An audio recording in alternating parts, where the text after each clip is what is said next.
ኮንዶሚኒየም አይደለም በመሃል መገናኛ ላይ በ40/60 አከፋፈል ቴምር ፕሮፐርቲስ አዲስ ነገር ለእናንተ ይዞላችሁ የመጣ እንጂ ከስቱዲዮ 32 ካሬ ጀምሮ በ2,700,000 ብር ጠቅላላ ክፍያ እንዲሁም ባለ 1 መኝታ 60 ካሬ በ4,600,000 ብር ጠቅላላ ክፍያ ባለ 2 መኝታ 90 ካሬ በ7 ሚሊዮን ጠቅላላ ክፍያ እንዲሁም ባለ 3 መኝታ ከ113 ካሬ ጀምሮ የካሬ አማራጭ በ9,200,000 ብር ጠቅላላ ክፍያ ጀምሮ እነዚህ ቤቶች 35% ድረስ ቅናሽ የተደረጉ ቤቶች ሲሆኑ አሊያም ደግሞ 20% ብቻ ቅድመ ክፍያ በመክፈል ቀሪውን ቀስ ብላችሁ የምትከፍሉበትን አማራጭ ይዘንላችሁ መተናል። በተጨማሪ ደግሞ በ40/60 አከፋፈላችን 40% ብቻ ሲከፍሉ 10% ቅናሽ እናደርግላችሁና ቀሪው 60% ቀስ ብላችሁ ቤቱን ስትረከቡት የምትከፍሉት ይሆናል። ቴምር ፕሮፐርቲስ እነዚህና ሌሎች አማራጮችን ይዘን ስለመጣን ከታች በመናስቀምጣቸው ስልክ ቁጥር እኛን ኮንታክት ማድረግ ይችላሉ።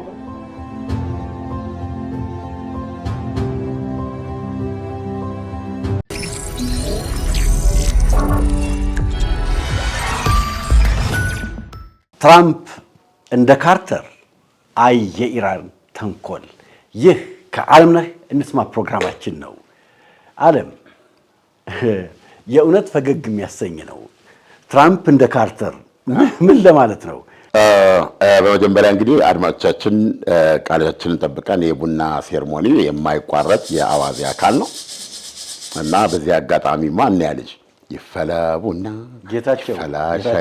ጌታቸው ጋዲሳ ቡና ይፈላ ቡና ይፈላ ሻይ ነው የሚለውና ቡና ሁላችንም የሚነካል አድማጮቻችንም እንዲያዳምጡ ጥሩ መንፈስ። የዛሬው ደግሞ እንደ ቡናቸውን እየጠጡ ደገፍ ብለው የሚሰሙት ነገር ነው ያስኩት እና ለዚህ ነው እየጠጣን ይሻላል። ደግሞ የሰሊና ቡና ወፈር ያለ ነው። ሰሊና በእውነት ምስጋናችን ይድረስሽ። ዋው ቆንጆ ነው። ማለፊያ ነው። እንግዲህ ወደ ጉዳያችን ስንገባ ዶናልድ ትራምፕ የጂሚ ካርተር ጎስት እንቅልፍ እየነሳቸው ነው የሚል ነው እና ኢራኖችም ይህን ስለሚያውቁ የጂሚ ካርተርን ዕጣ ፈንታ ሊሰጧቸው ነው ሆን ብለው ይህን የሚያደርጉት ነው የሚለው። በደንብ አድርገህ ስታየው ደግሞ አሳማኝ ምክንያቶች አሉ። አንደኛ ጂሚ ካርተር እንደምታውቀው የኢራን እስላማዊ አብዮት የፈነዳው በ1979 የካቲት ገደማ ነው። ያኔ ህዝቡ በሻው ዘመነ መንግስት ላይ አመፀ እና የሻው ዘመነ መንግስት የሻው ንጉሥ እንትን ነው አንድ ዓርብ ዕለት ወደ እሱ መንግስት 87 ገደልኩ ነው ያለው። ዲሞክራሲያዊ በሆኑበት የአሜሪካና የእስራኤል ወዳጅ በነበሩበትም ጊዜ ማለት ነው። ኢራን ውስጥ በጣም ብሩታል አለ ብዙ ነገር። አደባባይ ላይ 87 ሰው እንዴት ይገላል? 87 ነው አሉ። ተቋሚዎች ያስቀመጡት ግን ያስደነግጣል ቁጥሩ። ምን ያህል ባንጠቅሰው ይሻላል። አንዳንድ ቀን በሺዎች የሚቆጠር በጣም በብዙ ሺህ ኢራን ውስጥ እንደዛ ነው ማለት ነው። አሁንም በሺዎች ያንን የጨፈጨፈው የሚባለው ያ ነው። ከዛ በኋላ አመጹ ተቀጣጠለ። ሆሚኒ መቼ ነው የሚመጡት? ሆሚኒ መቼ ነው የሚመጡት ተባለ።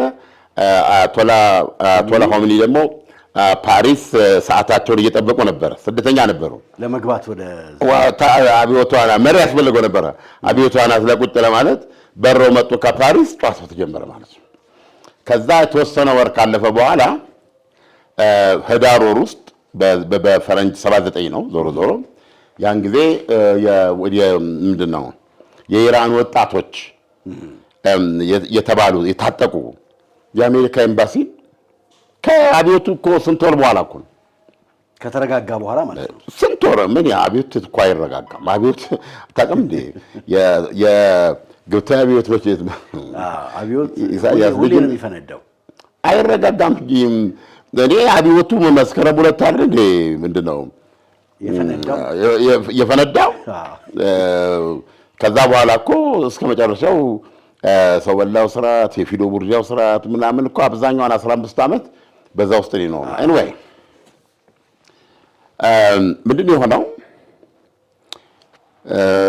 ወጣት ታጣቂዎች ገብተው ኤምባሲውን 52 የአሜሪካ ዲፕሎማቶችን አግቷቸው ፊት አይናቸውን እያሰሩ አንተን ውስጥ አድርገው ታጋች አደረጓቸው 52 እና አያቶላው ደገፉ እርምጃው ልጆቻችን የተቆጣጠሩት የሰላዮችን ጎሬ ነው እና ጎሬ ውስጥ ገብተው ሰላዮችን ያወጡት ብለው ድጋፋቸውን ሰጡ አብዮቱ ተጠናከረ እንግዲህ ያኛው ራሱን የቻለ ሌላ ጽንፍ ነበር ማለት ነው ወይስ በቃ ባብና የንቅናቄው አካል የነበሩ ናቸው እንግዲህ በአንድ እንቅስቃሴ ሲገባ ማህበረሰብ በብዙ መልኩ ይገለጻል ሃይማኖት ሪሊጂየስ ዋይዝ ሃይማኖታዊ ተዋጊዎች ነበሩ አሁን ያለውን አይነት እንትን የሚፈልጉ ማለት ነው ሌሎች ደግሞ ግራ ክንፍ ኃይሎች የሚባሉ ማርክሲስት ምናምን ነገሮች አሉ ብሔረተኞች አሉ የነዚህ ሁሉ የጋራ ተቃውሞ ነው ማን ነው ሻሁን ገንዘቡን ጠራርገው እንትን ምንድነው አፋሻ ጎንባሾቻቸውን ሁሉ ይዘው ቡችላ ዶሮዎቻቸውን ይዘው ነው ይሉት በአውሮፕላን እንዴ ነው የሚያርጉት አምባገነኖች የሚገርም ነው እና ይሄን አድርገው ነው ሄዱት ከዛ የአገሪቱ እንግዲህ በአያቶላው እጅ ያው ሺዓዊ አብዮት ነው መንግስታቸውን እያጠናከሩ ነው ያሉት ወደ 6 ወር ምናምን ካለፈ በኋላ እነዚህ ያልኩ ወጣቶች የአሜሪካን ካላሽንኮቭ ታጥቀው ገቡ በራሳቸው ውሳኔ የሚገርም ነው ገና አገሪቱ አልተለይ ያዟቸው በዚህ መንገድ ሲይዙ ደገፉ አያቶላው ምን የሰላዮች ጎሬ አይደል እንዴ የአሜሪካን ኤምባሲ ምንድን ነው የሰላዩን አይደል ያጥረግረው ያወጡት ልክ ናቸው አሉ ከአሜሪካ ጋር በዚህ ተቆራረጡ ማለት ነው እንዴ ደም ተቃቡ ነው እንጂ ባታምንም እንግዲህ አሜሪካ ያን ጊዜ የቀዝቃዛው ጦርነት ዘመን ነው አሜሪካ አይናቸው እየታሰረ የአሜሪካ ዲፕሎማቶች እንደዚህ በመርኮ ተሰብስበው ተቀማይተዋል እና አሜሪካ ምን ታርግ አሁን እንግዲህ ምን ብታርገው በቃ ይዘናል አሉ አያቶላው እሺ እንዳመጣላችሁ አሉ ስለዚህ ጂሚ ካርተር ያርጉትን እንናገራለን አድማጮቻችን እንናገራለን እኔ ዶናልድ ትራምፕ ኢራንን በዚህ መጠን መታገስ ለምንድን ያስፈልጋቸው አሁን ጭራሽ እንዲያውም እንደ ጂሚ ካርተር ብሎ እስኪቀልዱባቸው ድረስ መድረስ ለምንድን የፈለጉት ለምን የኃይል እርምጃ ነው በጣም አሪፍ ጥያቄ ነው ምንድነው ዶናልድ ትራምፕ ብዙ የሚናገሩት ነገር አለ ትልቁ አሁን በአየር ድብደባ ምንም ከዚህ በለጠ ሊያከናውኑ እንደማይችሉ አውቀውታል ገብቷል ስለዚህ ምን ይፈልጋል አላማቸውን ለማሳካት ለምሳሌ አንዱ ይጠበቅ የነበረው እቺ የፈረደባት 440 ኪሎ ግራም 60% የበለጸገች ዩራኒየም አለች እሷን በቀናት ወይም በጥቂት ሳምንታት ውስጥ ከ10 እስከ 11 አቶሚክ ቦምብ ሊሰሩበት ይችላሉ ምክንያቱም አሁን እንደምንሰማው ምንድነው አይፓክስ ነው እንደዚህ የሚባለው ፒካክስ የሚባለው ተራራ ስር አዲስ የኒውክሌር ማብለያ ያላት ይተባለው እና ይሄን ራሱን አሁን የምናወራውን የበለጸገ ዩራኒየም ከፊሉን እዛን የደበቀችው ይባላል ስለዚህ ኦሬዲ ተመታ የሚባለው አልተመታም ይሆናል ማለት ነው የት ነው ያለው የሚለውንም በታትለው ነው ብዙ ነገር ነው ያለው ስለዚህ እሱን ሁሉ መታለው ብለው ነበር ዶናልድ ትራምፕ አልመቱም አልሄዱበትም የተባለው ግን ምንድነው እሳቸው በጣም እርግጠኛ ሆነው በተለይ ኢስፋሃን የሚባል እነዚህ ውስጥ ነው እና ኮማንዶ እንትኑ እንዴት ሃንድል ማድረግ እንደሚገባቸው ምናልባት ኢንጂነሮችንም ያካትተው ኦፕሬሽን ድንገተኛ ኦፕሬሽን አካባቢውን ተቆጣጥረው ምናምን ራሱን ጉዛ ገብተው ይዘው የመውጣት ኦፕሬሽን ቀርቦላቸው ነበር ግን የተመታ ነው የሰመጠ ነው እንዴት አድርገው ያወጡታል ነው ዘይ ነው የሰመጠ ሲባል የምትረዳው ነገር አለ እነሱ የሚረዱት ነገር አለ ስለዚህ ለማምጣት በዚህ መንገድ እንገባለን እንደዚህ አይነት ጦር እናስገባለን ከዛ በኋላ ይሄ ይዘጋል ይሄ እዚህ ጋር ይቆርጣል ይሄኛው እንዲህ ያደርጋል የሚሉት ነገር አለ ብለው እነዛ ስፔሻል እንትኖቹ ይገባሉ ዋሻው ውስጥ እሳቸው የኒውክሌር አባላትን ቆንጥረው ይዘው ይወጣሉ ማለት ነው አሜን ፕሮፐርሊ በሙያ በሚጠይቀው ሃንድ አድርገው ይዘው ወጥተው አሜሪካ ለማድረግ ነው እና ቀረበላቸው እቅዱ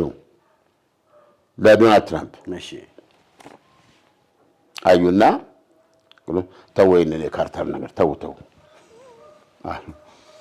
አልፈለጉም የካርተር ነገር መጣባቸው ምንድነው ካርተር ፖለቲካሊ ያለውን ተመሳሳይነት ልግለጸውና ወደ ካርተር ሬስኩ ሚሽን እንገባለን። እንግዲህ 52 ዲፕሎማቶች እና ቤተሰቦቻቸው ተይዘው እንኳን ራሷ ትልቁ አሜሪካ አንተም ብትሆን የሆነ ነገር ታስባለህ። ኢራን ላይ በሆነ መንገድ የምታስበው ነገር አለ። አያቶላ ያደረጓቸው አያቶላ ሆኖኒ 444 ቀን ያሰሯቸው። ከአንድ ዓመት በላይ አንድ ዓመት በላይ ነው ያሰሯቸው። ጂሚ ካርተር ስልጣን ሲለቆይም ሬገን ስልጣን ሲይዝ ነው የለቀቋቸው። ጂሚ ካርተርን ምን ማለት ነው? በቃ ጭስስ የታባክንስና መናኛ ይህ አባቱ እንደማለት ነው። እድሜያቸው የእሳቸው የስልጣን ዘመናቸው የመጨረሻው ላይ ነው የመጣው። በዚህ መንገድ ነው ይሉት። ምን እርምጃው ሁለተኛ ነው እሱና ያለው ነው። ሁለተኛ የመጀመሪያ 4 ዓመት ስልጣናቸውን የጨረሱት እንጂ ብዙ ጊዜ መጀመሪያ ዋይት ሃውስ የገባ የሁለተኛ ዘመን ስልጣን ያሸንፋል በአብዛኛው። ለምን ብትል አንደኛ መንግስት ነው፣ ሁለተኛው ምርጫ ሲያደርግ ማለት ብዙ ነገር ይቀልሷል። በተጨማሪም ደግሞ የጀመራቸው ፖሊሲዎች ስለሚኖሩ እንደጀመረ ይጨርሰው የሚል ነገር አለ። ስለዚህ በአብዛኛው መሪዎች ሁለተኛውን የስልጣን ዘመን የመድገም ዕድላቸው ከፍተኛ ነው። አሜሪካ ጂሚ ካርተር በዚህ ነው ያቆመው።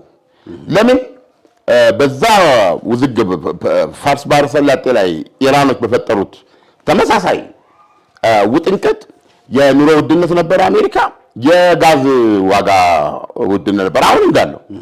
የአሜሪካ ህዝብ ደግሞ በእንዲህ አይነት ጉዳዮች በጣም ኃይለኛ ነው።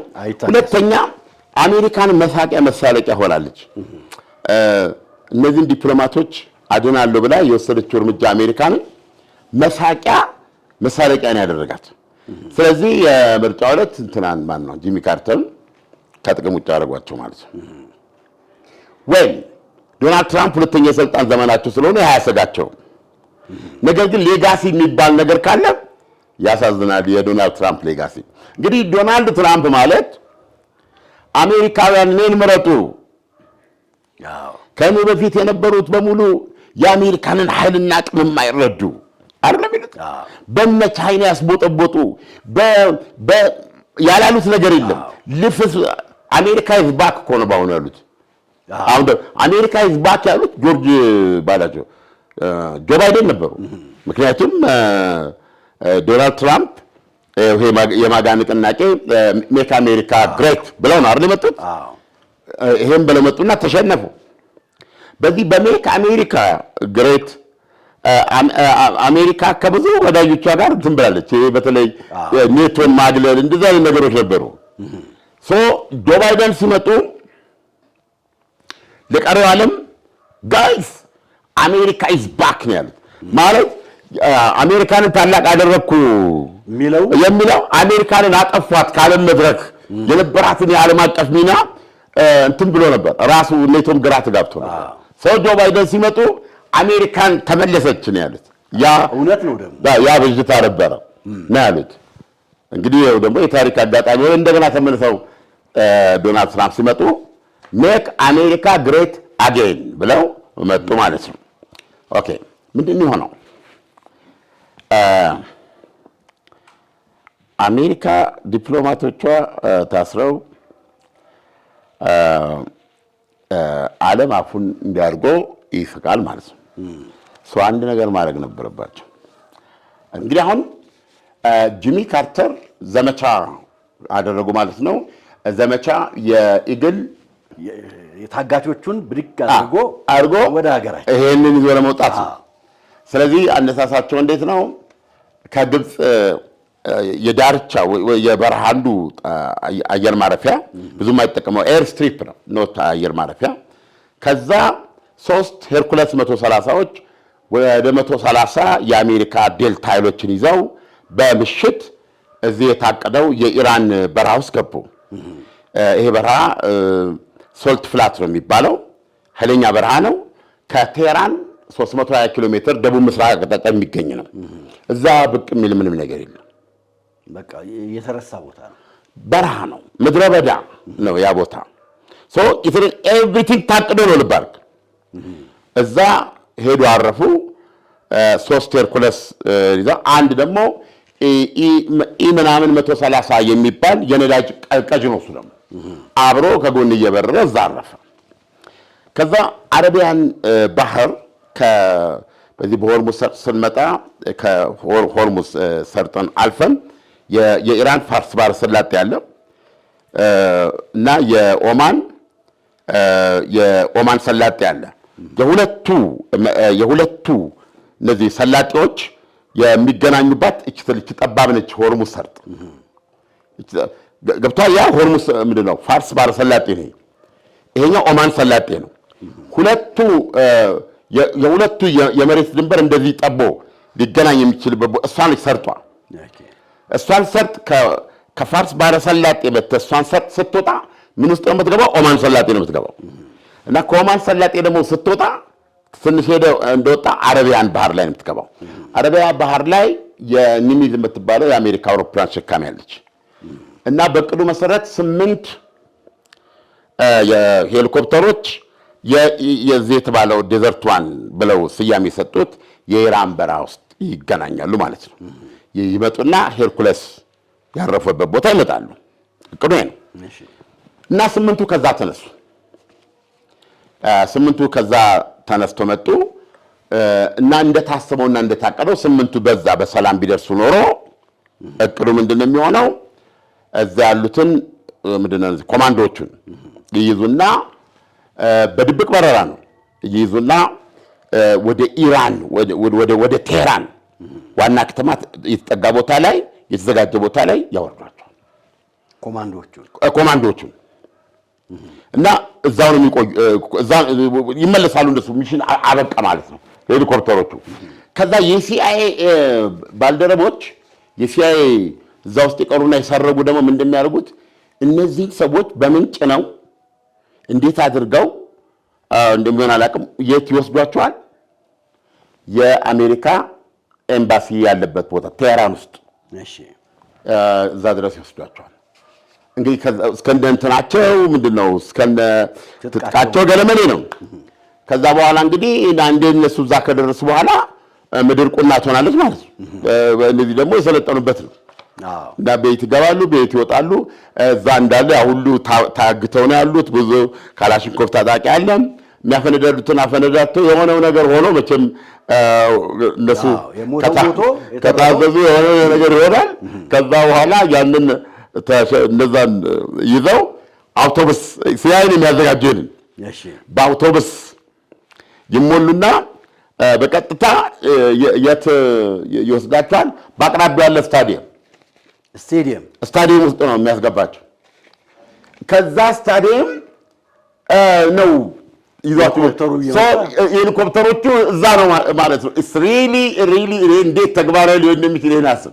ዝም ብለህ ይሄ ኦፕሬሽን እንዲካሄደው እንኳን ኢቭን እንዴት ይሆናል? እንዴት በዚህ መካከል ሊደረስብህ አይችልም? ብዙ ጦር አለ እኮ ይተኩስብሃል። እና በጣም አደገኛ ነው። ይሄ ሁሉ በአንድ ቀን ምሽት ነው የሚያልቀው። በበነጋታው የ2 ምሽት ፕሮግራም። የመጀመሪያው ምሽት ተጠግቶ ማደር ነው። ከሄሊኮፕተሩ ወርዶ ያለው ሲያይ በዛ ምሽት ወደ እንትን ይዟቸው ይገባል። ወደ ኤምባሲው ያደርጋል። ከዛ በኋላ ሄሊኮፕተሮች ይዘው በሚቀጥለው ቀን እንትኑ ተጠናቋል ማለት ነው ይዘው ይሄዳሉ። ኦኬ አሁን ሄሊኮፕተሮቹ ጉዟቸውን ጀመሩ ማለት ነው። 8 ናቸው። ቁጥር አንድ በኦርደር ነው። ቀደም እንዳልኩ 6ኛው ሄሊኮፕተር አስቸኳይ ማረፍ ነበረበት። ሄሊኮፕተሩ እንትኔ ብሌዱ ይሄ የሚሽከት ተሰንጥቋል። እሱ በቃ እዛው ቀረ ማለት ነው መንገድ ላይ። ከዛ ቁጥር 5 ደግሞ የበረራ መሳሪያዎቹ እንትን አሉት አልሰራም። ዋው ማለት እንግዲህ እኛ ከፍታ ገለመሌ ይሄ ሁሉ ነገር የሚጠቅስ ነገር ስላለ ወንድሞቼ እኔ ይሄን መቀጠል አልችልምና እግዚአብሔር ከተላችሁ ብሎ ዞሮ ወደ መርከቧ ተመለሰሱ። ገብቷል። አሁን ምንድነው ህጋቸው? 8 ይነሳሉ። ሚኒመም ግን 6 ሄሊኮፕተሮች መኖር አለባቸው። ስለዚህ አሁን 6 ቀሩ ስቲል ኦፕሬሽኑ ይቻላል። በዚህ ሁኔታ ከሄዱ በኋላ ከዛ 6ቱ ደረሱ፣ በሰላም ደረሱ።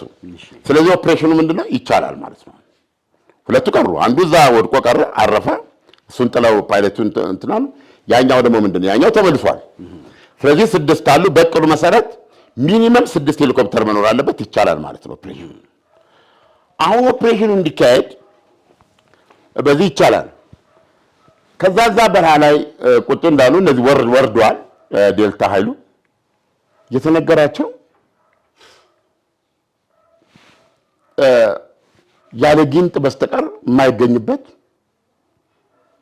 ጭው ያለ በረሃ ነው ተብሎ የተነገራቸው። የሚያውቁት ይሄንን ነው። እዛው ቆመው ምሽት ነው ይላሉ። መብራት አዩ። መብራት ከርቀት እንግዲህ ወታደሮች ናቸው ተመልከቱ። መብራት ሲያዩ ምንድነው ብለው ሲያዩ አውቶቡስ ነው ጭራሽ። አውቶቡስ ሲያዩ ለካ ምንድነው እዚህ ያረፉበት ቦታ ላይ ሰንጥቆ የሚሄድ መንገድ አለ። ተመልከቱ። ይሄ እቅድ ውስጥ አልነበረም፣ ምን ውስጥም አልነበረም። ወደ 44 ሰዎች ናቸው። ሹፌሩ ምንም አያውቅም። እንግዲህ በኢራን አንዱ ክፍለ ሀገር ወደ አንዱ ነው እየሄዱ ያሉት። አስወረዷቸውና በቁጥጥር ስር አዋሏቸው። ምክንያቱም መረጃ ሊሰጡ ነው ከለቀቋቸው። ማባዝ አለባቸው፣ መረጃ ይሰጣሉ። ሁለተኛ ያልታሰበ ነው። አሁን እንግዲህ እቅዱ ውስጥ ያልነበረ ነው። እቅዱ ውስጥ ታሰበለ ብልብ አድርግ። የአየር ባህሪ የወይዘሩ የአየር ጠባዩ እቅዱ ውስጥ አልታሰበም። የበረሃው ተጠንቶ ወቅቱ ለምሳሌ ሚያዝያ ነው አይደል? ከዚህ በፊት ሊባልበት ስለዛ ምንም መረጃ የላቸው። አሸዋው ለኢራን እንደተዋጋ 2 ሄሊኮፕተር አስቀርቷል። 6ቱ ናቸው የመጡት። እሺ ከዛ ደግሞ አውቶቡስ አድርገው ሰዎች ዘንቢል ይዘው ምናምን ዘመድ ጥየቃ እናቶቻቸው ለሚሄዱ ሰዎች ናቸው። በምቼ ገቦ ታሰሩ። የሚገርም ነው። አሁን ደግሞ ትንሽ እሱ እንደሄደ ቦብ ያለ ሌላ መብራት መጣ። ጎበዝ አለቀን በቃ ይሄ ነገር ተነክቷል ብለው ስጋት ላይ ናቸው ያሉት። ቆም ይልታል እንትኖቹ እነዚህ አሜሪካኖቹ ቆም ሲሉት ይሄ ማነው ሹፌሩ በዛ በኩል ነዳጅ ስማግለርስ ናቸው። ወደ ሌላ ቦታ ሄደው በእንትን የሚሸጡ ናቸው። ስማግለር ከሆነ ችግር አለ አይደል እንዴ? ከአንድ ቦታ ኮንትሮባንድ ይዞ ምናምን የሚሄድ ከሆነ ቢቻለው ላለመቆም ነው የሚለው። እንዲህ አላቸው ሲላቸው አሁን በእነሱ ግብት በፍርሃት ነው የሚያስቡት። ኢራን እየመጣች አድርገው ነው በሮኬት እንካቀመሳሉት። ለካ ያ የመቱት መብራቱ የከለላቸው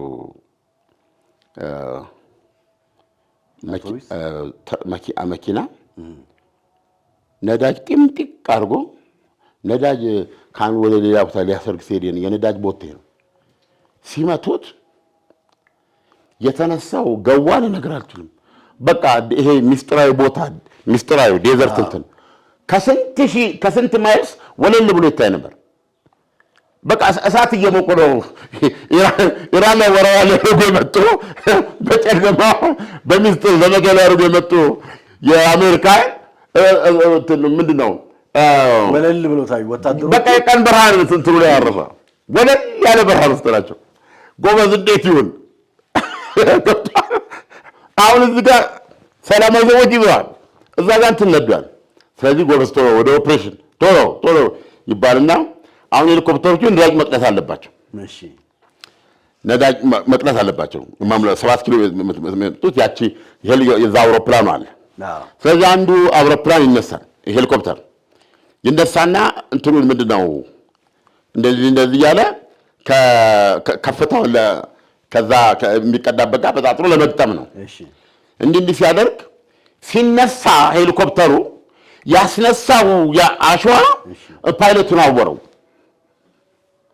ስለዚህ አሁን በጣም እንደዚህ እንግዲህ የሰለጠኑ እንደፈለጉ ይችላል ሄሊኮፕተር የሚጋልቡ ናቸው።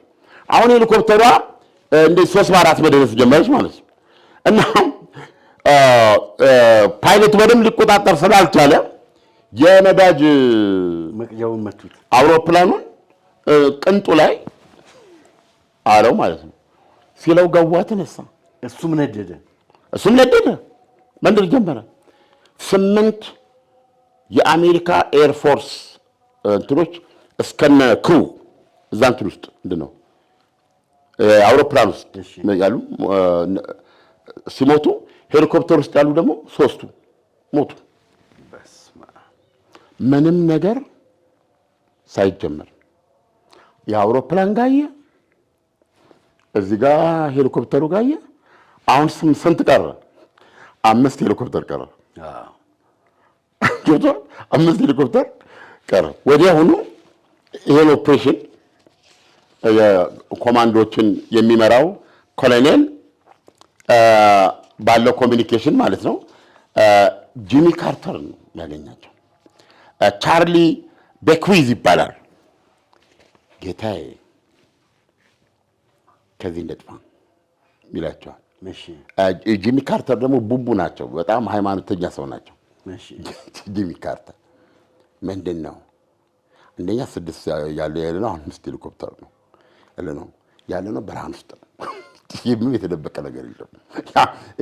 ሻማ እንትን ያለ ነው እና የደረሰውን እንትን ኦፕሬሽኑ ሳይጀመር ጓዶቻችን እያለቁ ነው እና ይሄ ነገር አቦስኩን ምን ዝኩና ተመለሱ አሉሳቸው።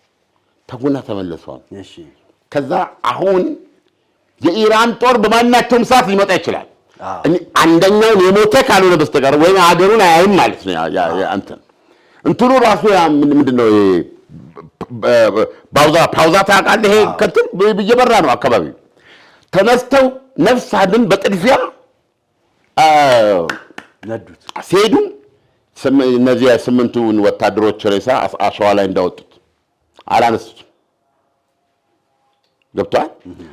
ይሄ ሄሊኮፕተሮቹ እንዳሉ በሄሊኮፕተር አልበረሩም። የለማ ጊዜ በሄሊኮፕተር ይያስሄዳል።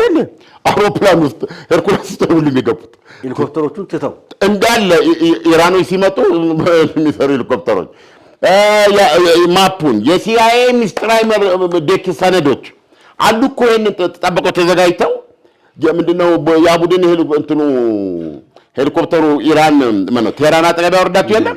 ከዛ በኋላ መተው በእንትን አድርገው ምናምን ቦታው ድረስ የሚወስዱ ከዛ ኦፕሬሽኑ ካለቀ በኋላ እንትን ለዛ ሁሉ አውቶቡስ አዘጋጅተው ወደ ኳስ ሜዳ የሚወስዱ ምናምን የሚሰሩ የሲአይኤ ሰዎች አሉ። ኤቭሪ ክላሲፋይድ ያለውን ኢንፎርሜሽን እንዳለ ጥለው ነፍስ ያውጭኝ ወጡ። ከዛ በኋላ ኢራኖች ደረሱ። አሜሪካ ተዝረክርካለች። ገብቷል። ለሬሳ እኮ ትዋጋ ነበር አሜሪካ። ሬሳ እኮ ለማውጣት የብዙ ሰው ህይወት ይሞታል። የአንድ ወታደር የክብር መለኪያ ነው። ዝም ብለህ ሚሊሻ ካሉን በስተቀር እየተዋጋ የጓዴን ሬሳ ታውጣል። ይሄ እንትናቸው ነው። እነዚህ እሱን ጥለው ኤቭሪቲንግ አድርገው ወጡ። እንግዲህ ኢራኖች እንዴት አድርገው አቀረቡት፣ እንዴት አድርገው ሊያቀርቡት እንደሚችሉ ወዲያውኑ በቴሌቪዥን ብሬኪንግ ኒውስ ነው እና እኔ አሜሪካ ተዝረከረከች፣ ተዝረጠረጠች ምናምን በቃ እንዴት አድርገን እንደምሰራው አስብ እና ይሄ ድፍን ዓለምን ያስገረመና መሳቂያ ያደረጋትና አሜሪካውያንን አንገት ያስደፋ ኦፕሬሽን ነው። ጂሚ ካርተር በስልጣን ዘመናቸው አንደኛ ይሄንን የቀይ ባህር አካባቢ ማነው ይሄን የአፍሪካ ቀንድ ለራሽያ አሳልፎ የሰጡ ተብለው ይወቀሳሉ። ሁለተኛ አፍጋኒስታንን ራሽያ ስትወር ዝም ብለው የተመለከቱ ማለት ብሬዥኔቭ ለምሳሌ አፍጋኒስታንን ለማውረር ከአንዴም ሁለቴም ማሰብ አለባቸው። ዋይት ሃውስ የተቀመጠው ማነው ነው እና የተቀመጠው ካርተር ስለሆነ ነው የሚል ነው። ስለዚህ አፍጋኒስታንን ማነው ሶቪየት ህብረት ወረረች።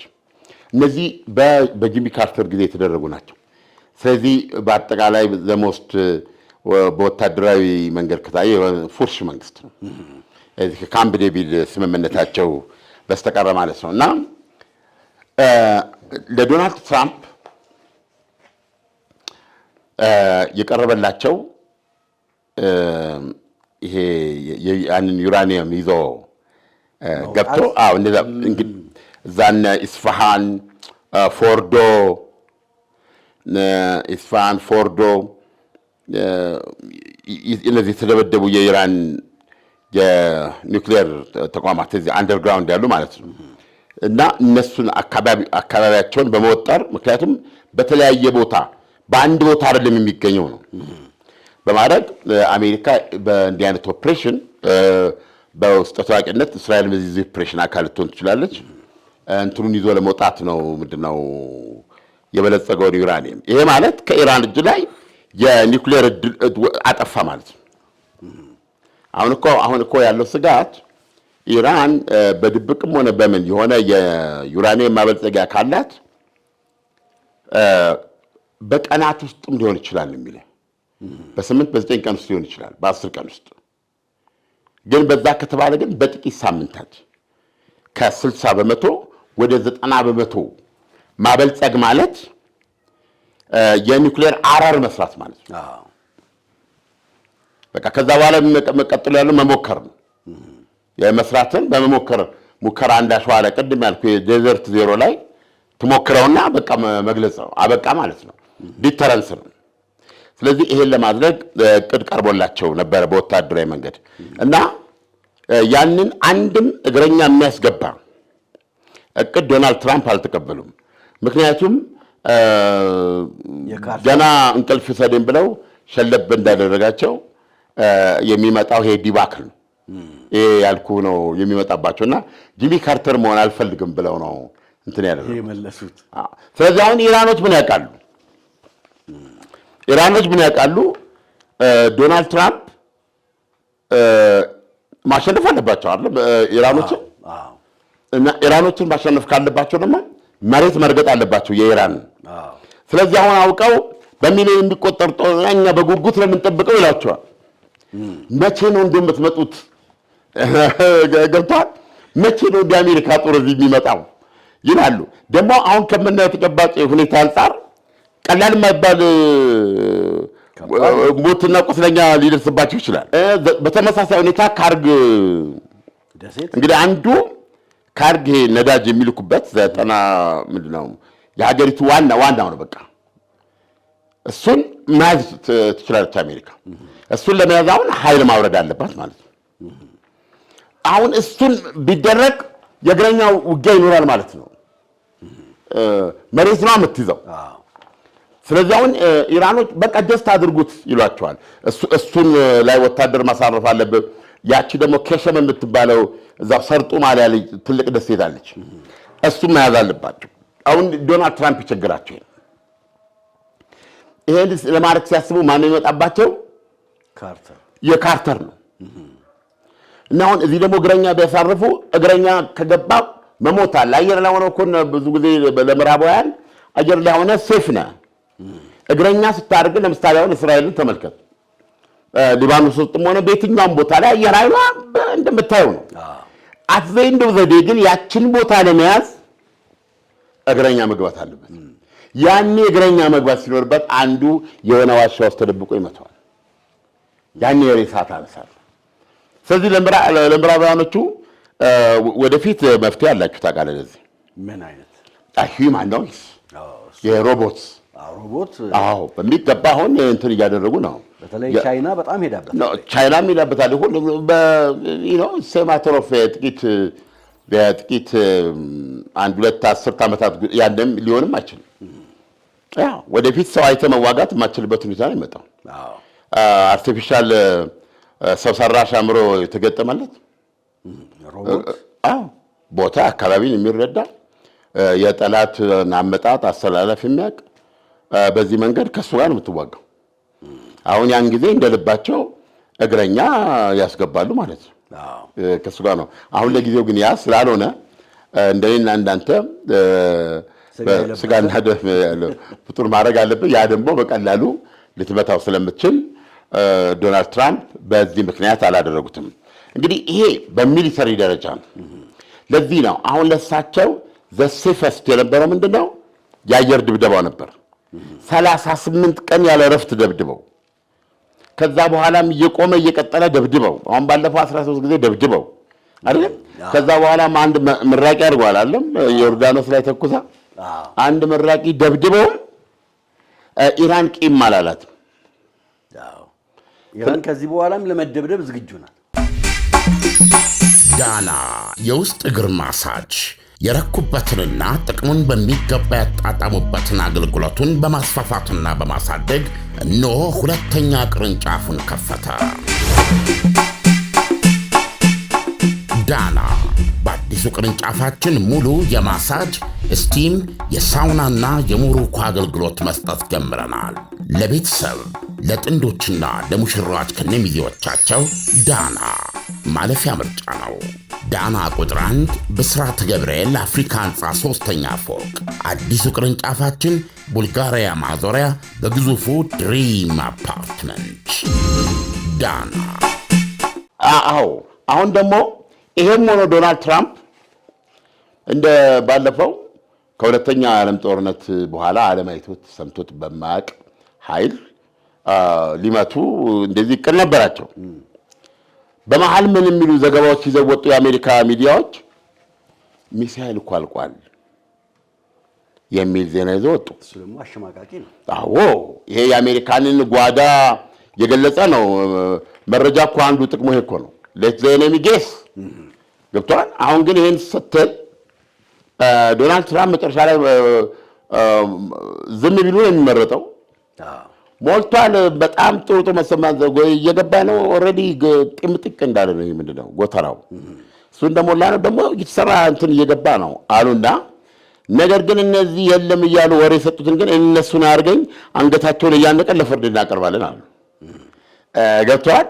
እንዳሳምሟቸው በደንብ አሳምሟቸዋል።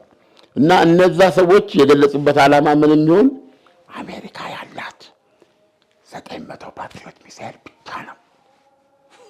ይሄን ለመተካት ደግሞ ከ2 እስከ 3 ዓመት ይፈጃል። ያኛው ታድ የሚባለው ደግሞ 250 ብቻ ያለው አሉ። ስለዚህ አሁን በቶማሃውክ ሚሳኤል ለመደብደብ ቶማሃውክ ሚሳኤል ጥይቱ ማለት ሚሳኤሉ በፌብሩዋሪ 8 ቀን 803 ነው የተኮሰችው አሜሪካ በአንድ ቀን። እንደዚህ ይኮራልም እንዴ? የደሞዝ ዘመን መጀመሪያ ምንድነው የምናደርገው እንዴ? በርቸስቸስ አይደለም? በአንደኛው በሁለተኛው እና ሶስተኛው ቀን ድረስ እንትን ነው ያክቷል። ከዛ በኋላ ምንድነው አንድ ስም ነበረው። ከዛ በኋላ 27ቱን ቀን አይዶን እንዴት እንደሚታለፍ እግዚአብሔር ያውቃል። እንደዛ አይነት ነገር ነው የገጠማል። ስለዚህ ዶናልድ ትራምፕ አንደኛ ሚሊተሪሊ የማይቻል ሁኔታ ውስጥ እንደገቡ ወይም እንዳሉ ያም ቢኖር ነው የምነግርህ። ያም ቢኖር ልምታ ብለው ቢሉ ነዳጁን ጋዙን ቢመቱ እነ ሳውዲ አረቢያ እነዚህ ሰላጤዎቹ ሀገሮች ኦልሬዲ እየከረከሰ ነው ያለው ኢኮኖሚያችን። ከዛ በኋላ የሚመጣው በላ ነው በቃ በአጠቃላይ። ስለዚህ ይሄ እንዳይደረግ በመከላከል ላይ ነው ያሉት እነሱ። ለምሳሌ ኔታንያሁ ሲሄዱ የማናቸው ሊንድሴ የሚባሉት ሴናተር ቀበር ጊዜ ማለት ነው ሲሄዱ እኮ ጨርሰው ነው የመጡት እኮ። እስራኤል እኮ አቆብቆባለች ወደ ጦርነት ለመግባት። አዎ በጋራ ይደበድቡ እኮ ነው። አየህ ያን ጊዜ ኔታንያሁ እንደ ማክሰኞ ገብተው ሐሙስ ዕለት የሳውዲ መከላከያ ሚኒስትር ገቡ ይላል። በምንድነው በዌስተርን ዊንግ የሚሉት አለ። በዛ ገቡ ዋይት ሃውስ እና ከምክትል ፕሬዚደንቱ ጋር ተነጋገሩ ነው የሚለው። መልእክታቸው ምንድነው? እንዳታደርጉ አሁን ያለውን እንትን ለማባባስ ሁለተኛ ዓለም ነው ምናምን ያሉትን እንዳይደረግ እግዚኦታ ለማሰማት ነበር የገቡት። ከዛ እሱ ከገባ በኋላ ዶናልድ ትራምፕ መግለጫ ሲሰጡ በዚህ ዊከንድ የሚል ዜና መጣ። ፊታችን እንደ ዓርብ ዕለት ነበር፣ ቅዳሜና እሑድ አለ። ከሁለቱ በአንዱ ዘመቻው እንደሚጀመር ተነገረ ማለት ነው። ሲነገር ቅዳሜ ደወለ እሱ የሳውዲ አረቢያው አልጋ ወራሽ ደውሎ አነጋገራቸው ዶናልድ ትራምፕ። ይሄ ሊሆን አይገባም ብሎ የተባበሩት አረብ ኤሚሬትስ ማን ነው ኤምቢዜድ እሱም ደውሎ አነጋገራቸው። ረፉ የኳታር ደውሎ አነጋገሯቸው። ስለዚህ አሁን ዶናልድ ትራምፕ ለእስራኤል ሳይነግሯት እንትኑን ሸበለሉት፣ አጠፉት። እቅዱን አጥፈው ያው ከዚህ በፊት እንደሚሉት ሰላም ደጃፍ ቆማለች አሉ ማለት ነው። እንደዛ እኮ ነው ሰላም ደጃፍ ቆማለችና የእንትኑ ይከፈታል። በቃ ኦልሬዲ ሆርሙዝ ይከፈታል አትስፈምተናል እና ከዛ እንትኑ የኒውክሌር ጉዳይ አለው ማለት ነው። ሆርሙዝ አይደለም ያኔ ያልኩ አሁንም አሜሪካን የሚቆጣጠረው ነው የምትለው ኢራን አለ የመርከቦች እንቅስቃሴ መከራ ውስጥ ገጥሟል። ይሄ ነው የተፈጠረው እና ዶናልድ ትራምፕ ያንን እርምጃ የወሰዱት የሰላጤው ሀገሮች እንትን ስላሏቸው ነው። ምንድነው አራ ያስፈጁን ስላሏቸው ነው እንትን ያለው። ስለዚህ አሁን ኢራኖች ከዚህ ምን ይረዳሉ? አሜሪካ ወደ ከፋ ጦርነት ውስጥ ልትገባ እንደማትችል ዲተረንሳቸው ሰርቷል። የኢራኖቹ ዲተረንስ ምንድነው? እመታለሁ ስትል go ahead እኛም ወደዚህ እንመታለን እና ወደዚህ እንመታለን የሚለው ነገራቸው ይሄን አድርጎ ቆየ። ኦኬ አሉ ዶናልድ ትራምፕ። አሁን ድረስ ከዛ እንትኑ ተጣጥፏል አሉ። ድርድሩ ተጣጥፏል፣ በቃ አልቋል በለው። እንደውም እሳቸው የሚወደው ቃል ፕሪቲሱን። በነገራችን ላይ ፕሪቲሱን ማለት በጣም ቶሎ እንደማለት ነው እና በዓለም ላይ ረጅሙ በጣም ቶሎ በዶናልድ ትራምፕ ላይ 6 ወር ሙሉ 6 ወር የቆየ ፕሪቲሱን ገብቷል። 6 ወር ነው። አሁን እንትኑ ሰልችቷቸው ነው በዚህ የመጡት። በፊት in the coming days ነበር የሚሉት just over a week time in a week time ነበር የሚሉት። አሁን እነዚህ ተሰለቹ። በሚቀጥሉት ቀናት እያሉ ብዙ ቀናት ስላለፉ ከዚህ ነፃ ለመሆን በሳምንት ነፃ ለመሆን በዚህ ቀን የማይል በዛ ሳምንት የማይል ቃል ሲፈልጉ ፕሪቲሱን ያገኙት።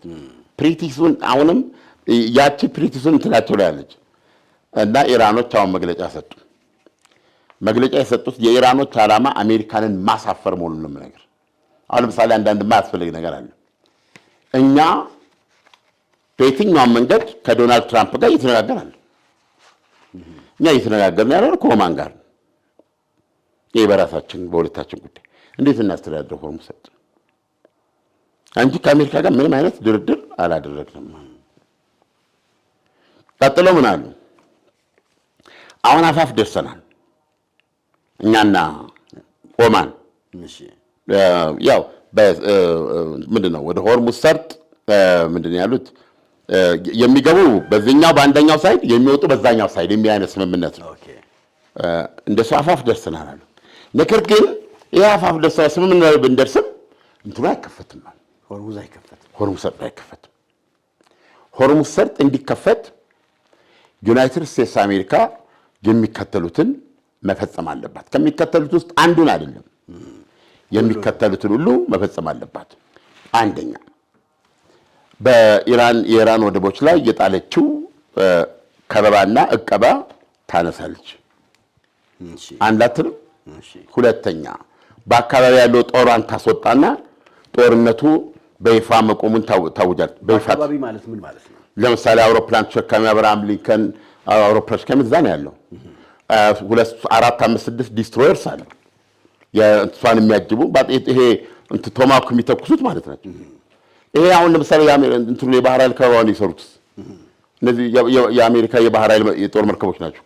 እነዚህ ይወጣሉ ተጠራርገው እንጂ በመካከለኛው ምስራቅ ሀገሮች እነዚህ ይወጣሉ። እንደገና ደግሞ ያስገባቻቸው ከጦርነቱ እንቅስቃሴ ጋር ያስገባቻቸው አዲስ ኃይሎች አሉ፣ መሳሪያዎች አሉ፣ አውሮፕላኖች ምኖች አሉ። እነሱ ይወጣሉ። ከዛ በኋላ ጦርነቱ ይቆማል። ይሄን ማድረግ አለባት። ጦርነቱ ይቆማል። ከበባውን ታነሳለች። ይሄ አይበቃም? ቢያንስ ይሄ ይበቃል። ይሄን አሜሪካ እሺ ማለት እንደው ዝም ብላ አስብ። ሶስተኛ ይሄን ጦርነት ከጀመራችሁበት ከፌብሩዋሪ 28 ከየካቲት 1 ጀምሮ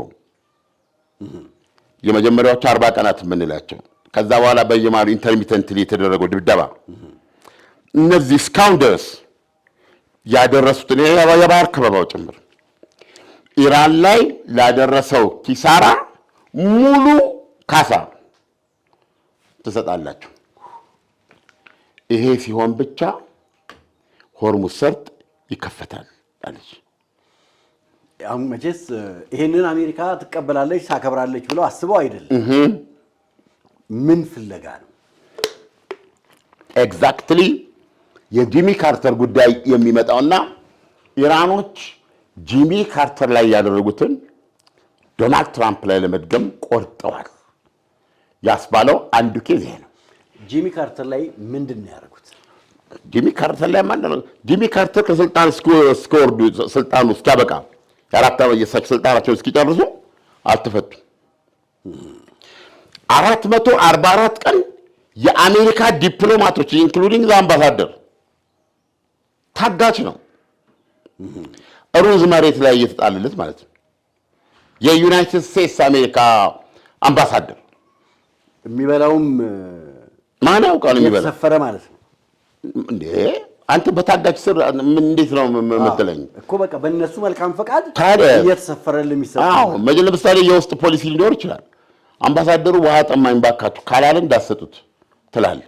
ውሃውን አትከለክለው፣ ግን እንትን ብሎ አረ ውሃ ጠማኝ እንዲል ልታደርገው ትችላለህ። መጥፎ እኮ ነው። በሰው ስር ለምን ትውላለህ? በጣም ከባድ እንደዚህ ነው። ስለዚህ እንደዚህ ታጋቾች ናቸው። እሺም በጣም አሜሪካ እንደ ሚሊታሪ ኃይልም እንደ ድንብ እንትንም ምንም ነገር ለውጥ ማምጣት አልቻለም። 444 ቀን ኤግዛክትሊ የማናውም ትዝ አይልም እንዴ ኦባማ ሲወጣ በሄሊኮፕተር እና ይቀባበላል እኮ አንዱ ጓዙን ጠቅልሎ ይወጣል የነበረው። ከዛ እንትን ነው እስኪወጡ ድረስ ጂሚ ካርተር ሬገን ኤግዛክትሊ ሬገን ስልጣናቸውን ምንድን ይባለው ኢኖግሬሽን ቀናቸው ላይ ወይ የዛን ቀን ወይ በነጋታው ነው የፈቷቸው። ዘ አልቲሜት እንትና ውሻ አንተ ብሎ እንትን በቃ እንዴት ነው ሼም እኮ የሼምህ ደረጃ እኮ የሚሰማ የክብርም ሆነ እኮ የሼምህ ደረጃ በምትይዘው ቦታ መጠን እኮ ይወስናል።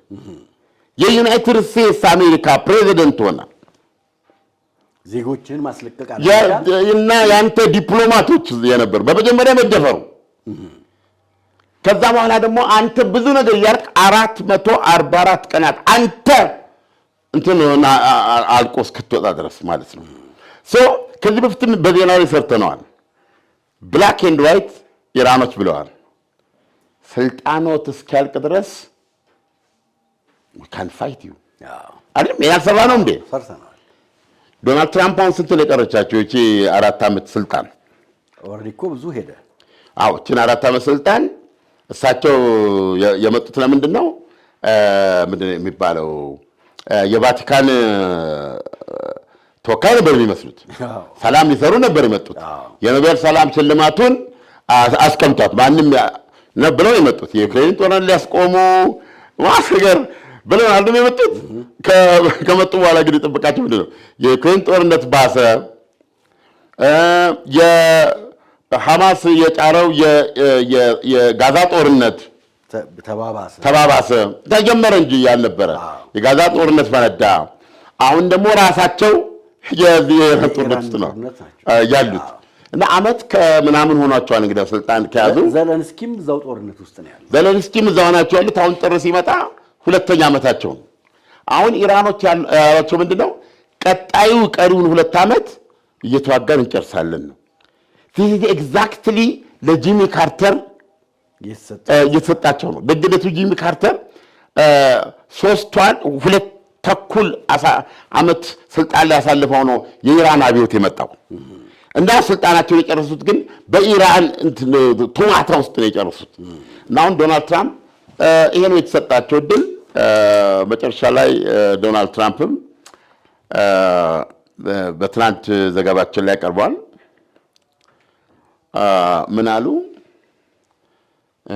አሁን ዎል ስትሪት ጆርናል እንደሚነግረን ማለት ነው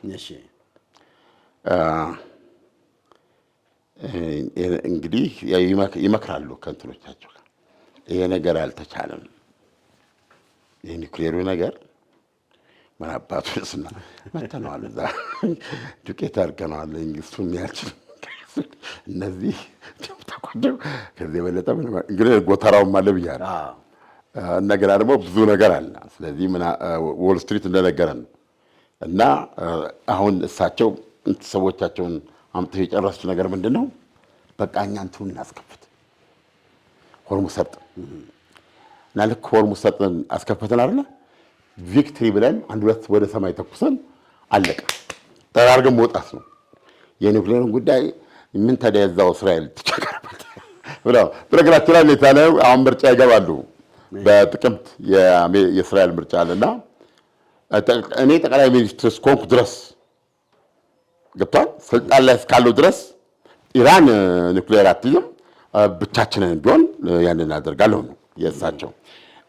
ዶናልድ ትራምፕ ግን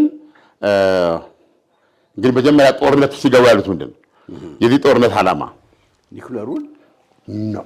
አየህ ብዙ አጀንዳዎች ነበሩ። የሚሳኤል ጉዳይ ነበር፣ የተጋትሮ ተራ እሱን ሁሉ ትተው ቀርቶ አገብቷል።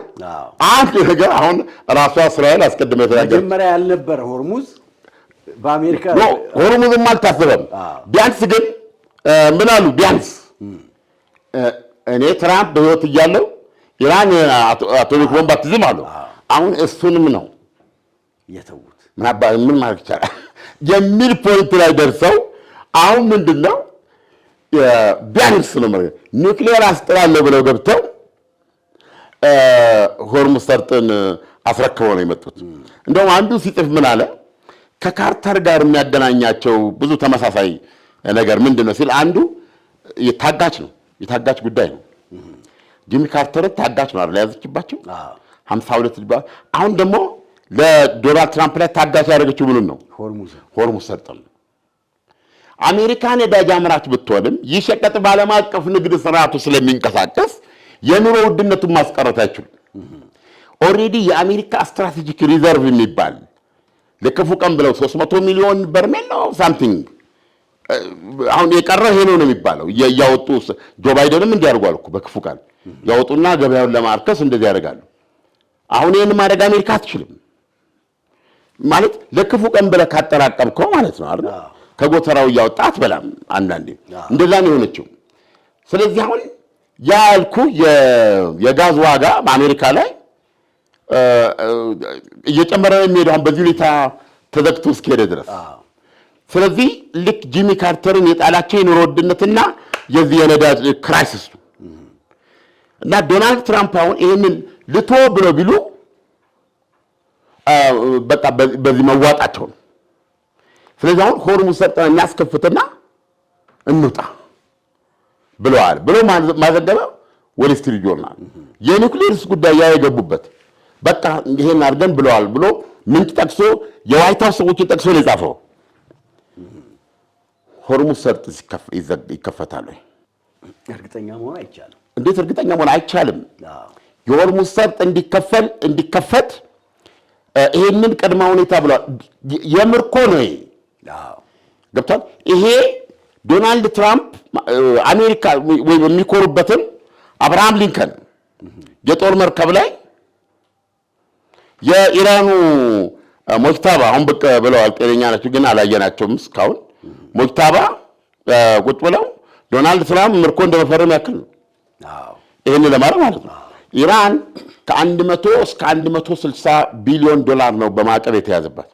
እሱን በአንድ ጊዜ ይምጣ ነው ያሉት። እሱ ብቻ መሰለህ እንዴ?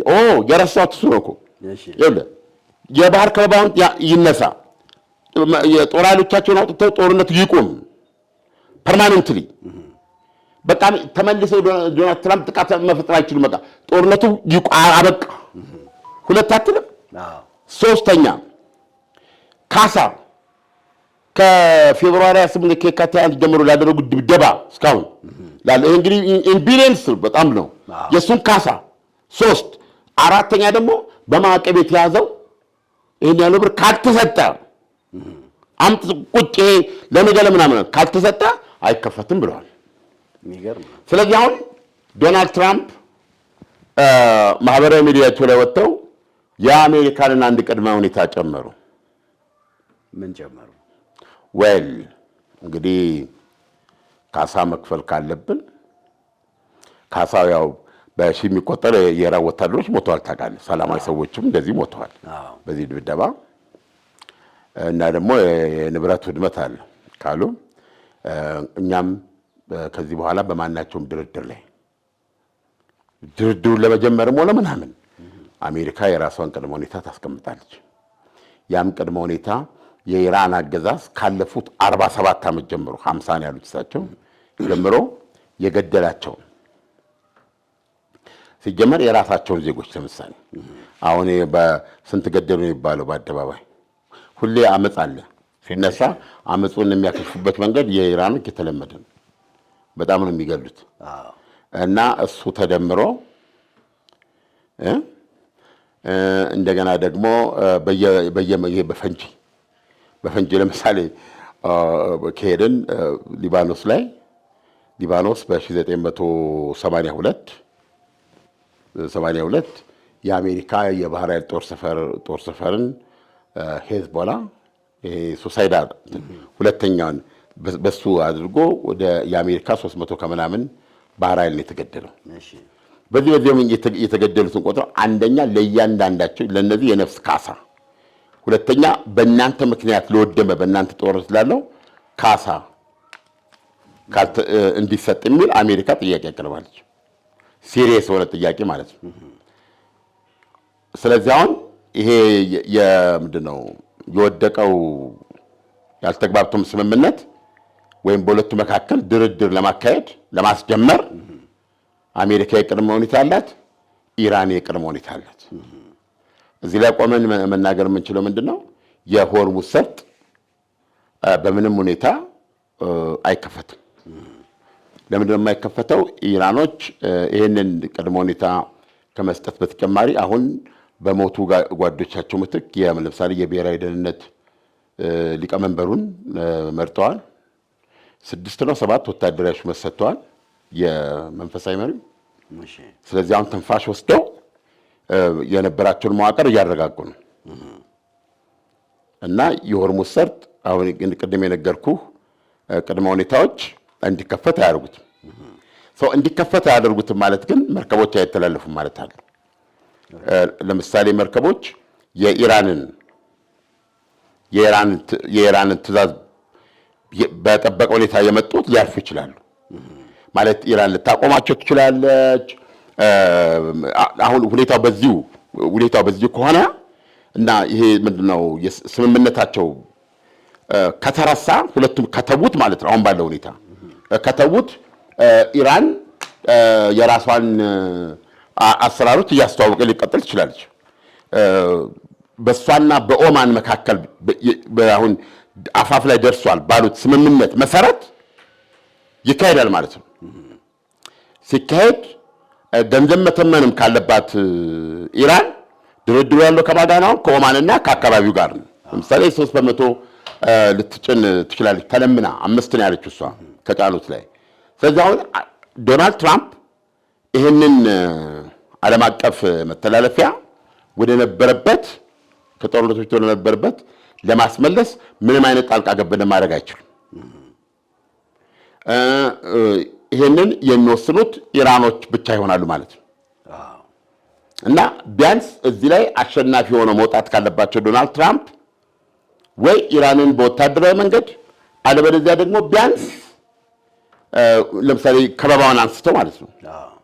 አሁን እንግዲህ የሚቀራችሁ ከበባውን አንሳላችሁ እናንተም ምንድነው ይሄን ሆርሙዝ ክፈቱ፣ ምንም ገንዘብ አትጠይቁ፣ በፊት ወደ ነበረበት ይሁን ማለት ነው የሚችሉት። ለምን በየቀኑ ኢራኖች $500 ሚሊዮን ስለሚያጡ ማለት ነው። ነገር ግን ኢራኖች ይሄን ቢከፍቱ አንቀበልም ብሏል። ጦርነቱ ይቁም እንደዚህ የሚለው ነገር አለ። ይሄን ደግሞ ዶናልድ ትራምፕ ካልተቀበሉ ይሄ ጦርነት እሳቸው በማል እየደበደቡ እንደገና ድርድር እየተደረገ ምን እያለ ስንት ጊዜ ይፈጃል ማለት ነው። ካሁን በኋላ ዶናልድ ትራምፕ ስልጣናቸው እስኪያበቃ ድረስ ይቀጥላል ማለት ነው። ኤግዛክትሊ ጂሚ ካርተር ላይ ያደረሱትን ስልጣናቸውን ከኢራን ጋር በተከፈተው ጨለማ ውስጥ አቆይተው የዶናልድ ትራምፕ ሌጋሲ የሆርሙዝ ሰርጥን መጨረሻ ላይ አስረክበው ምንም እርምጃ በማይወስዱበት ሁኔታ ይፈጸማል የሚል ነው። ይህ ከዓለምነህ እንስማ ፕሮግራማችን ነው። ከዓለምነህ እንስማ። በእርግጥ ዶናልድ ትራምፕ የካርተር ዕጣ ፋንታ ይደርስባቸው ይሆን? የሚቀር አይመስልም። ምክንያቱም ኢራን ለመደብደብ ሁልጊዜ ዝግጁ ናት። የሚመጣውን መስዋዕትነት ሁሉ ለመቀበል ኢራን ዝግጁ ናት። ዶናልድ ትራምፕ እንደ ጂሚ ካርተር ወይ የኢራን ተንኮል ይገርማል። ለማንኛቸውም ላይክ፣ ሰብስክራይብ፣ ሼር ሱፐር ታንክስ ውስጥ በመግባት ማበረታታት ይቻላል። የማትረሷት ነገር ሰብስክራይብ ስታደርጉ የደውል ምልክቷን ጠቅ አድርጓት። እያንዳንዱ እኛ የምንለቀው ፕሮግራም ቤታችሁ ይመጣል። መልካም ቀን። ይህ ኮንዶሚኒየም አይደለም። በመሃል መገናኛ ላይ በ40/60 አከፋፈል ቴምር ፕሮፐርቲስ አዲስ ነገር ለእናንተ ይዞላችሁ የመጣ እንጂ ከስቱዲዮ 32 ካሬ ጀምሮ በ2,700,000 ብር ጠቅላላ ክፍያ እንዲሁም ባለ 1 መኝታ 60 ካሬ በ4,600,000 ብር ጠቅላላ ክፍያ፣ ባለ 2 መኝታ 90 ካሬ በ7 ሚሊዮን ጠቅላላ ክፍያ እንዲሁም ባለ 3 መኝታ ከ113 ካሬ ጀምሮ የካሬ አማራጭ በ9,200,000 ብር ጠቅላላ ክፍያ ጀምሮ እነዚህ ቤቶች 35% ድረስ ቅናሽ የተደረጉ ቤቶች ሲሆኑ አሊያም ደግሞ 20% ብቻ ቅድመ ክፍያ በመክፈል ቀሪውን ቀስ ብላችሁ የምትከፍሉበትን አማራጭ ይዘንላችሁ መተናል። በተጨማሪ ደግሞ በ40/60 አከፋፈላችን 40% ብቻ ሲከፍሉ 10% ቅናሽ እናደርግላችሁና ቀሪው 60% ቀስ ብላችሁ ቤቱን ስትረከቡት የምትከፍሉት ይሆናል። ቴምር ፕሮፐርቲስ እነዚህና ሌሎች አማራጮችን ይዘን ስለመጣን ከታች በምናስቀምጣቸው ስልክ ቁጥር እኛን ኮንታክት ማድረግ ይችላሉ።